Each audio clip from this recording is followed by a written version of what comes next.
Hello നമസ്കാരം, എല്ലാവർക്കും സുഖം തന്നെയല്ലേ? എല്ലാവർക്കും മിയാസ് ഫുഡ് ബുക്കിലേക്ക് സ്വാഗതം. ഇന്നൊരു പൂരി മസാലയുടെ റെസിപ്പിയാണ്, അതായത് ഒരു പൊട്ടറ്റോ മസാലയാണ്. പൂരിക്ക് പറ്റിയൊരു അടിപൊളി കോമ്പിനേഷനാണ്. അത് നമുക്ക് സിമ്പിളായിട്ട് പെട്ടെന്ന് തന്നെ ഉണ്ടാക്കിയെടുക്കുന്നത് എങ്ങനെയാണെന്ന് നോക്കാം.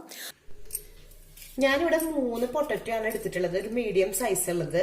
അത്ര നല്ല വലുതൊന്നും അല്ല. അതൊന്ന് പീൽ ചെയ്ത് കൊടുക്കാൻ പോവാണ്, അതിന്റെ തൊലിയൊക്കെ ഒന്ന്. പൊട്ടറ്റോ പീൽ ചെയ്തെടുത്തതിന് ശേഷം ഞാനൊന്ന് കഴുകി എടുത്തിട്ടുണ്ട്. അതൊന്ന് കട്ട് ചെയ്തിട്ട് ഞാൻ കുക്കറിലേക്ക് ഇട്ട് കൊടുക്കാണ്. അപ്പൊ ഒരു മീഡിയം സൈസ് കഷ്ണങ്ങളാക്കിയിട്ടാണ് കട്ട് ചെയ്തിട്ട് ഇട്ട് കൊടുക്കുന്നത്. നല്ല വലുതും അല്ല, നന്ന ചെറുതും അല്ല, ആ ഒരു സൈസ് ഉള്ളതാണ് ഇട്ട് കൊടുക്കാൻ പോകുന്നത്. ഇവിടെ നല്ല തണുപ്പാ. അപ്പൊ ഞാൻ വിചാരിച്ചു ഇന്ന് നൈറ്റ് പൂരിയും അതുപോലെ പൊട്ടറ്റോ മസാല ഉണ്ടാക്കിയാലോ എന്ന് വിചാരിച്ചിട്ടാണ് ഇപ്പൊ ഇത് ഉണ്ടാക്കുന്നത്. അപ്പൊ അതിന് വേണ്ടിയിട്ടാണ് ഉണ്ടാക്കുന്നത്. അപ്പൊ ഞാൻ വിചാരിച്ചു വീഡിയോയും കൂടി എടുക്കാന്ന് വിചാരിച്ചിട്ടാണ് എടുക്കുന്നത്. അപ്പൊ രാവിലെ തന്നെ ഓയിലുള്ളത് കഴിക്കാൻ ഹസ്ബൻഡിന് താല്പര്യമില്ല, കാരണം എനിക്കും ഇല്ല. അപ്പൊ ഞങ്ങൾ രാവിലെ ഉണ്ടാക്കാറില്ല. അപ്പൊ ഇതുപോലെ നൈറ്റ് അല്ലെങ്കിൽ ഈവനിങ് ആയിട്ടാണ് ഉണ്ടാക്കാറ്. അപ്പൊ ഇവിടെ കട്ട് ചെയ്ത് കൊടുത്തിട്ടുണ്ട്. നമുക്ക് കുറച്ച് മഞ്ഞൾപ്പൊടി ചേർത്ത് കൊടുക്കാം. നമ്മുടെ പൂരി മസാലയ്ക്ക് ആവശ്യമുള്ള മഞ്ഞൾപ്പൊടി ഒരു 2 നുള്ള് മഞ്ഞൾപ്പൊടി ഇട്ട് കൊടുത്തിട്ടുണ്ട്. അതേപോലെ തന്നെ ഉപ്പിട്ട് കൊടുക്കാണ്. അപ്പൊ ഒരു 1/4 ടീസ്പൂണിന്റെ അടുത്ത് കഷ്ടിയായിട്ട് ഉപ്പിട്ട് കൊടുത്തിട്ടുള്ളൂ. അതുപോലെ തന്നെ ഇതിലേക്ക് വെള്ളം ഒഴിച്ചു കൊടുക്കുന്നത്. അപ്പൊ പൊട്ടറ്റയുടെ അതേ ലെവലിൽ നിൽക്കുന്ന തരത്തിലുള്ള വെള്ളം തന്നെയാണ് ഞാൻ ഒഴിച്ചു കൊടുത്തിട്ടുള്ളത്. ഇനി കുക്കറിൽ ഒന്ന് സ്റ്റീം ചെയ്യാൻ പോവാണ്. അപ്പൊ 2 വിസിൽ അടിച്ചു കൊടുക്കാണ്. അപ്പൊ നന്നായി ഒന്ന് വെന്ത് വന്നോട്ടെ എന്ന് വിചാരിച്ചിട്ടാണ്. അപ്പൊ കുക്കറിൽ 2 സ്റ്റീം ചെയ്തതിന് ശേഷം ഒരു മീഡിയം ഫ്ലെയിമിൽ വെച്ചിട്ട് 2 സ്റ്റീം ചെയ്തതിന് ശേഷം നമുക്ക് ബാക്കി കാര്യങ്ങൾ ചെയ്തെടുക്കാം. അപ്പൊ നമ്മുടെ കുക്കറിൽ നിന്ന് 2 വിസിൽ വന്നിട്ടുണ്ട്. ഞാനതോടെ ഓഫ് ചെയ്തിട്ടിട്ടുണ്ട്. ഇപ്പുറത്ത് ഞാനൊരു പാൻ സ്റ്റൗമ വെച്ചിട്ട് അതിലേക്ക് 1 ടേബിൾ സ്പൂൺ ഓയിൽ, വെളിച്ചെണ്ണയാണ് ഒഴിച്ചിട്ടുള്ളത്. അപ്പൊ തണവായ കാരണമാണ്. ഇപ്പൊ ഞാൻ ഓൾറെഡി പറഞ്ഞിട്ടുണ്ട്. അപ്പൊ അതൊന്ന് മെൽറ്റായി വന്നിട്ടുണ്ട്. ഇതിലേക്ക് ഞാൻ കുറച്ച് ഇൻഗ്രീഡിയൻസ് ഇവിടെ റെഡിയാക്കി വെച്ചിട്ടുണ്ട്. പരിപ്പ് എടുത്തു വെച്ചിട്ടുണ്ട്, ഒരു 1/4 ടീസ്പൂൺ കടുക്, ഒരു 1/4 ടീസ്പൂൺ തന്നെ കുരുമുളക് ചതച്ചെടുത്തതാണ് പൊടിയാക്കിയിട്ട്, പിന്നെ മല്ലിയില ഒരു പിടി എടുത്തിട്ടുണ്ട്, ഒരു മീഡിയം സൈസുള്ള സവോള ഈ ഒരു സൈസിലാണ് കേട്ടോ കട്ട് ചെയ്തെടുത്തിട്ടുള്ളത്. അപ്പൊ നമുക്ക് കാണാൻ പറ്റുന്നുണ്ടാവും. നമ്മൾ ആദ്യം നടു കട്ട് ചെയ്തിട്ട് പിന്നെ ഒന്നുകൂടി കട്ട് ചെയ്തതിന് ശേഷമാണ് സ്ലൈസ് ചെയ്തെടുത്തിട്ടുള്ളത്. ഒരു 4 പച്ചമുളക്, ഒരു കുഞ്ഞൊരു കഷ്ണം ഇഞ്ചി ചെറുതാക്കി ചോപ്പ് ചെയ്തതാണ്. അപ്പൊ ഇതിൽ നിന്ന് ഞാൻ കടുക് ഇതിലേക്ക് ഇട്ട് കൊടുക്കാൻ പോവാണ്.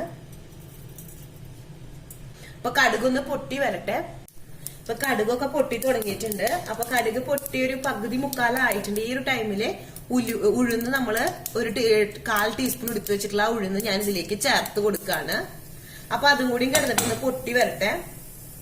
അപ്പൊ നമ്മുടെ ഈ വറ്റൽമുളക് ഞാൻ ഇവിടെ എടുത്തു വെച്ചിട്ടുള്ളത് 4 എണ്ണാണ്. അപ്പൊ അതൊന്ന് കട്ട് ചെയ്തിട്ട് നടുവൊന്ന് കട്ട് ചെയ്തെടുക്കുകയാണ് ഈ ഒരു ടൈമില്.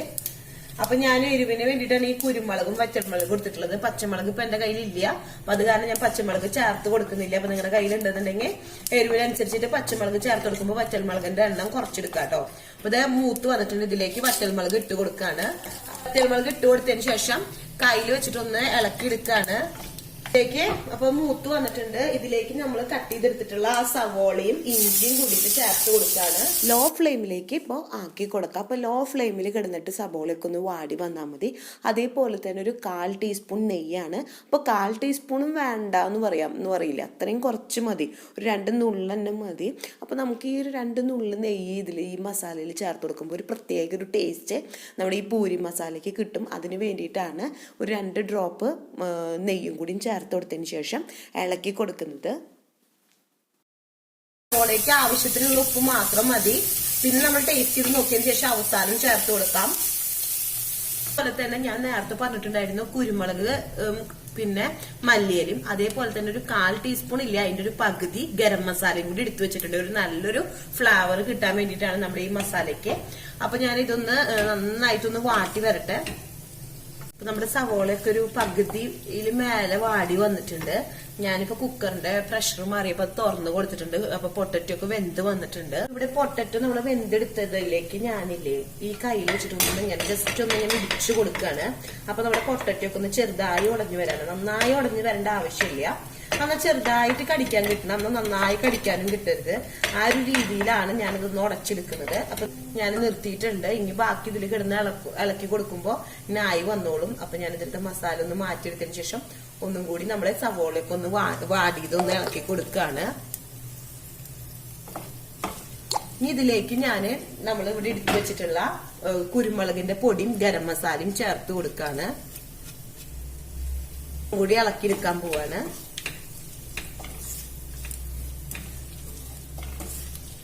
ഇളക്കി എടുത്തിട്ടുണ്ട്. അപ്പൊ അതൊന്ന് ചെറുതായി ഒന്ന് മൂത്ത് വരണം. അപ്പൊ ചെറുതായി ഒന്ന് മൂത്താൽ മതി. ഇപ്പൊ നല്ലൊരു സ്മെല്ല് കിട്ടാൻ വേണ്ടിയിട്ടാണ്. അപ്പൊ എന്റെ ഓൾറെഡി മഞ്ഞൾപ്പൊടി ആവശ്യത്തിനുണ്ട്, നല്ല കളറുള്ള മഞ്ഞൾപ്പൊടി ആയ കാരണം. അപ്പൊ ഞാൻ ഇതിലേക്ക് ചേർത്ത് കൊടുക്കുന്നില്ല. അല്ലാന്നുണ്ടെങ്കിൽ ഒരു നുള്ളു മഞ്ഞൾപ്പൊടി ഇതിലേക്ക് ചേർത്ത് കൊടുക്കാം. അപ്പൊ ഞാൻ ചേർത്ത് കൊടുക്കുന്നില്ല. ഞാൻ ഈ പൊട്ടറ്റയുടെ വേവിച്ചെടുത്ത ആ വെള്ളത്തോളത്തിന് ഇതിലേക്ക് ചേർത്ത് കൊടുക്കാണ്. അപ്പൊ ഞാൻ കുക്കറിലേക്ക് ഒരു ഗ്ലാസ് തിളപ്പിച്ച വെള്ളം എടുത്തിട്ടുണ്ട്. അതും കൂടി ഇതിലേക്ക് ചേർത്ത് കൊടുക്കുക. അപ്പൊ നമ്മുടെ ഓൾറെഡി പൊട്ടറ്റോ വേവിച്ചെടുത്തതിൽ വെള്ളം അധികം ഇല്ല. അപ്പൊ ചെറിയൊരു ഗ്രേവി വരാൻ വേണ്ടിയിട്ടാണ്. അപ്പൊ ഞാൻ അത് ഒഴിച്ചെടുക്കാൻ പോവാണ്. ഇനി ഒരു മീഡിയം ഫ്ലെയിമിൽ, അതായത് കുറച്ചും കൂടി ഫ്ലെയിം കൂട്ടാം. അത് നന്നായി കൂട്ടി കൊടുക്കേണ്ട ആവശ്യമൊന്നുമില്ല.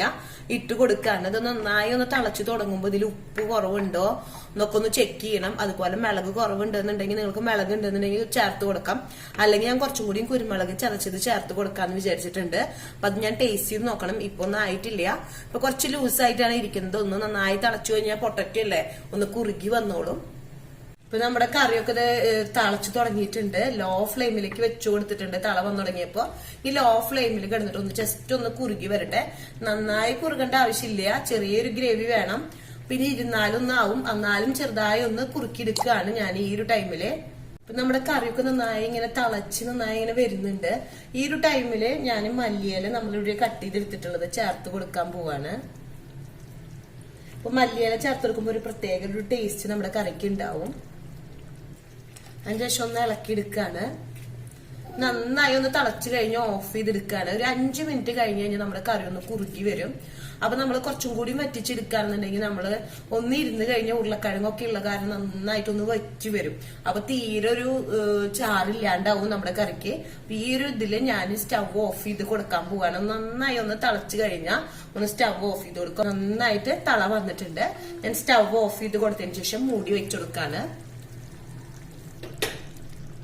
അങ്ങനെ നമ്മുടെ പൂരി മസാല ഇതവിടെ റെഡി ആയിട്ടുണ്ട്. അപ്പോൾ പൊട്ടറ്റോ കൊണ്ട് പെട്ടെന്ന് തന്നെ ഉണ്ടാക്കിയെടുക്കാൻ പറ്റുന്ന ഒരു സിമ്പിൾ കറിയാണ്. അപ്പോൾ നമ്മുടെ പൂരിയുടെ കൂടെ കഴിക്കാൻ നല്ലൊരു ടേസ്റ്റാണ്. അപ്പോൾ നിങ്ങൾ പൂരി ഉണ്ടാക്കുമ്പോൾ ഈ പൂരി മസാല ഒന്ന് ട്രൈ ചെയ്ത് നോക്കണം. നിങ്ങൾ ട്രൈ ചെയ്തിട്ട് നിങ്ങൾക്ക് ഇഷ്ടപ്പെടുകയാണെങ്കിൽ നിങ്ങളുടെ ഫീഡ്ബാക്ക് കമൻറ്റ് ബോക്സിലൂടെ അറിയിക്കാൻ മറക്കരുത്.